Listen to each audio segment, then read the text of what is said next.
Howdy, hi, and hello everyone. Welcome back to Noah's Nest. If you don't know what Noah's Nest is, first of all, hi, I am Noah. I will be your host. And in this show, or series, or something of the sort, I talk about a couple different things. Either TTRPGs that I have finally read and will talk about it / review them, or I will talk about random ass topics that I think are interesting, funny, or just all around informational to help you in your TTRPG gameplay, stories, and such. So today, I have to talk about something that I have done many times, and probably many other dungeon masters have done through the years, is overplanning. I know the feeling, you might know the feeling. It's you have a new campaign, it's burning in your mind, you want to just start fleshing it out as soon as possible. You start drawing the maps, getting cities together, then you try and find out what politics are with the cities, like is there a king? Who is the king? What kind of language are they speaking? Does it matter what races are in there? What kind of money are we using in this scenario? Or what nations, which cities are allies with others, and how is that going to affect down the road? And before any of this can really get off the ground, you've already built an entire world without even playing. And even when you do finally start playing, all that prep could sometimes just vanish the second everything goes off script. So today, I want to talk about why overplanning can ruin campaigns. It has ruined some of mine, and I don't want that to happen to some of you, or any of you at that case. Firstly, let's go with the first one, the planning trap. So it begins simple enough. You get an idea, you want to start a new campaign, you want to start a new one-shot, a story, or just something. You get right into it. You write down possible ideas, type them all out, have some history with it that sparks your mind. Let's do a cursed kingdom that is swallowed by fog. Who knows? You start brainstorming, then you start thinking, okay, where is the fog coming from? Did someone create it? What is the trading economy? How is the fog not leaving? And slowly but surely, before you know it, it could be 2, 3, 5 weeks down the line of just trying to find out your base idea and not a minute preparing how your players could possibly interact with it. Now, I've gotten stuck with it. Many game masters have gotten stuck with it. Planning can become a form of procrastination. Well, productive procrastination. You might feel like you're working on your campaign, but in truth, you're kind of avoiding the risk of actually running it. Overplanning can actually come from fear. Fear of not being ready, fear of being caught off guard, not being quote-unquote good enough. But the secret is you will get caught off guard, for sure. You will have to improvise. That's kind of the part of TTRPGs. When you plan every single detail, you're trying to script a story that's meant to be co-written by everyone at the table. Now, the hardest lesson for many DMs to realize, even them, even myself, you don't control the story. You control the setup, maybe some bits and pieces here and there, but once your players start playing, it's their story too now. Overplanning can create an illusion that you can predict every single decision, but that illusion always shatters when your players decide to adopt a house full of goblins when you're just trying to get, a specific item from them to finish a side quest. And then you end up spending 2 hours fighting with a shopkeep, trying to get the best deal on what item that you want. When you build an exact path, which is railroading, For things that should go a specific way, those detours feel more detrimental.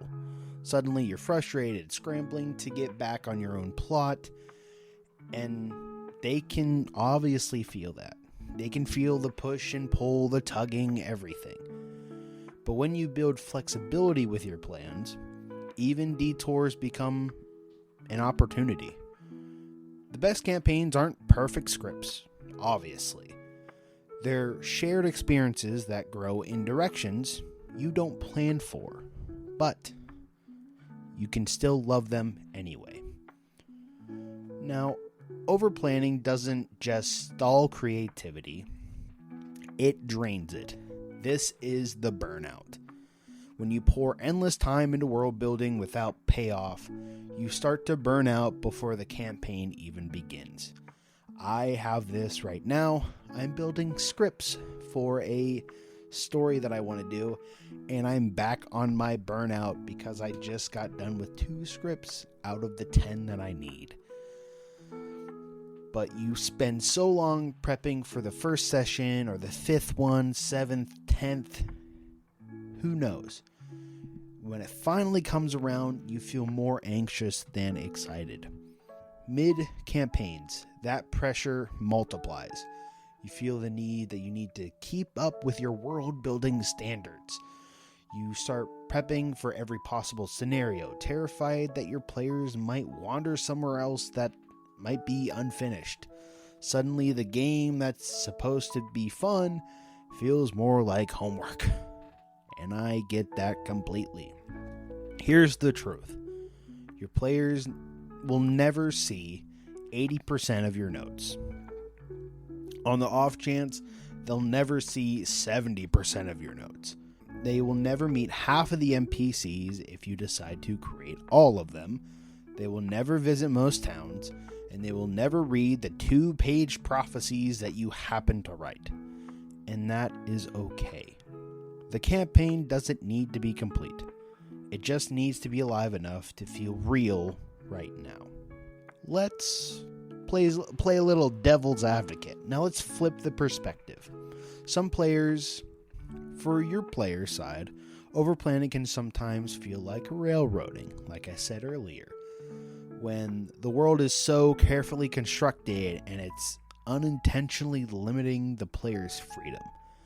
Think of a MMO that's so wide and open that you can go anywhere, but you're only getting the main story. There's no side quests, there's no achievements, it is just this one path. They might sense that certain paths are off limits, or the DM is steering them towards specific outcomes. Even subtle cues like heavily detailing areas comparing to vague ones. Or these cues can make players think that there's a right way to play. Overplanning can create a world that is beautiful, but very brittle. It looks great on paper, but one unexpected player decision can make the whole entire world crumble. What players really remember isn't the accuracy of your lore, it's how they shaped this story. They'll remember the time the bard bluffed their way past the dragon, or when the party accidentally set the tavern on fire. None of that can be planned, and that's the beauty of it. So, how can we break free from this overplanning? Well, obviously, it's just by embracing the improv. Improv isn't the absence of planning. It's the ability to adapt what you've been planning into whatever's happening now. Think of it as like jazz. You have a melody, but you riff off of it. The melody is your outline. A few key beats, the tone of your story, maybe some major NPCs or events.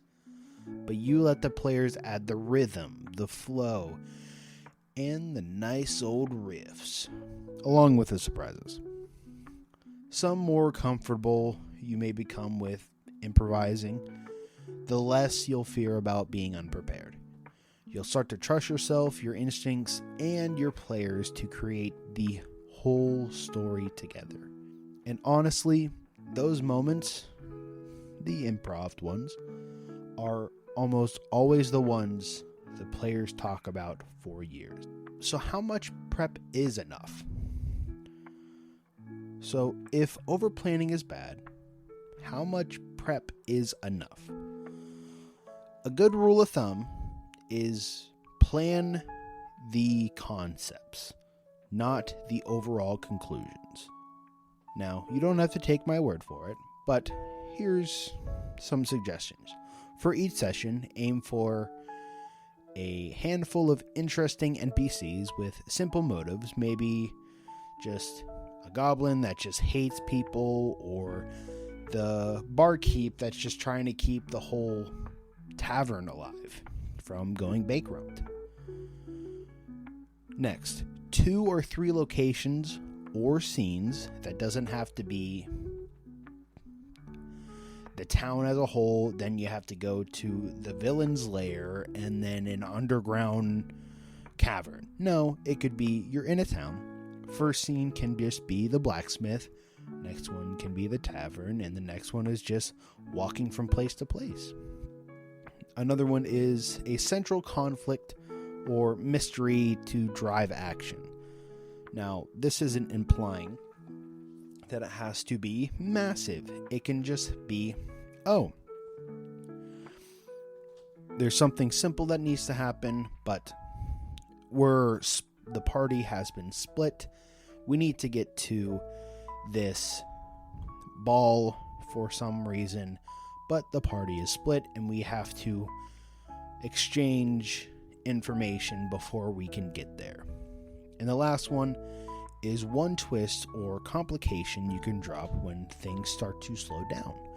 So there are obvious times where there will be slowdowns or things will start to drag sometimes. Find something to captivate their interests again, or find something interesting to them to pull them back in. And that's it. Everything else, the politics, backstory, side quests, that all can grow as the campaign grows. Let your players' actions shape the world rather than you building it all first. If they show interest in a throwaway merchant, maybe next session, that merchant becomes a key ally. If they ignore your carefully written king, maybe he's just background noise. Don't plan the movie, plan the sandbox. Now, to be clear, planning is not the enemy here. It's how we plan that matters. Good planning sets up possibilities, not predeterminations. World buildings that's flexible, NPCs that have different personalities that can expand on the fly, and maps that can give sense of geography, not just every single tree. The best DMs are like gardeners. They plant the seed, nature will grow, and prune what doesn't.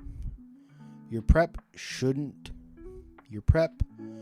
serve the table, not control it.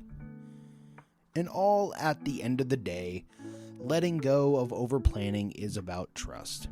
Trust yourself to handle surprises. Trust your players to make the story meaningful.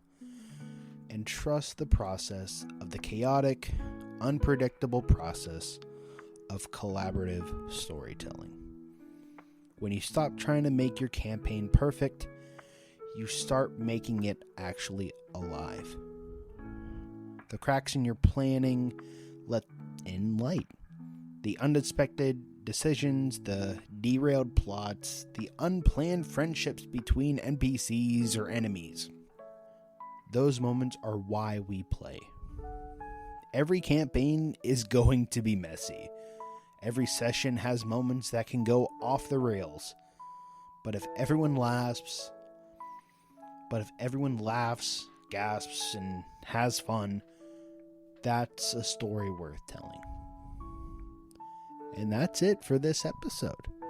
Thank you all for listening to this episode of Noah's Nest. If you like this and want to hear more, Check out everything we've done in the past. I'm sorry about missing weeks.